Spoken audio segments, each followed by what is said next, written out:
Welcome to TradeTheMBI.com. This is John Portis for the 20th. Well, we're starting to get these little BK signals developing here as we come across the peak. We do have short-term buyers pressing up, but you can see the separation between mid-term buyers fading, shakeout, falling apart, and yet we are still at the highs. So we're just kind of getting another reset here at new highs. That doesn't mean we're still not going to get modest pullbacks in between, but it's not looking like a death nail or anything because we already have the key crossovers.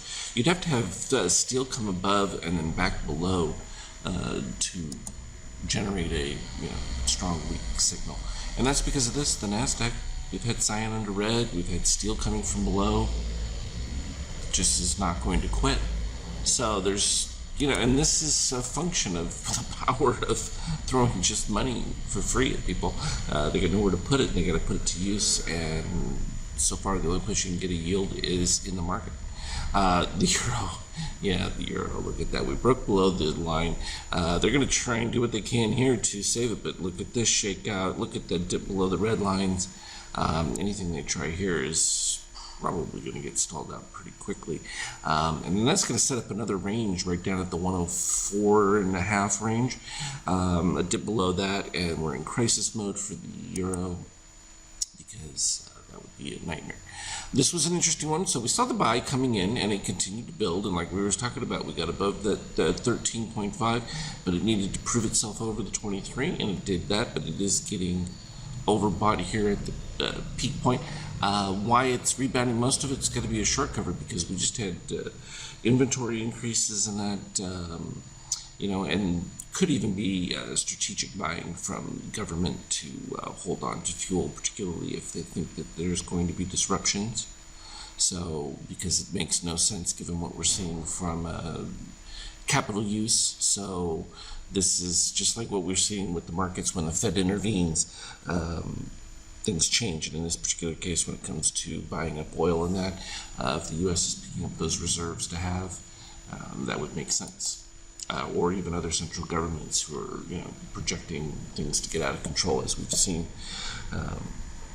Even though they let the people off the ship for the coronavirus, new cases were still being diagnosed. So clearly, their 14-day incubation period's off, and that's just going to be a mess going forward.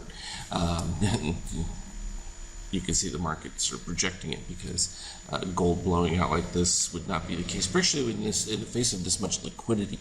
You would think that gold would be suffering, but I think this is a lack of faith in some of the fiat setups as they go. Of course, you have Argentina probably going to default again. I love the guys that just keep lending the money. Intraday, look at that, just was straight up with the 5K ride going through there. Then we ended up with a DSC spread. We had the first one that took place right about here. As we were getting softer, it wasn't a bad signal per se. Again, though, we had the reset of the steel. The issue was that the crossover, the steel came right there.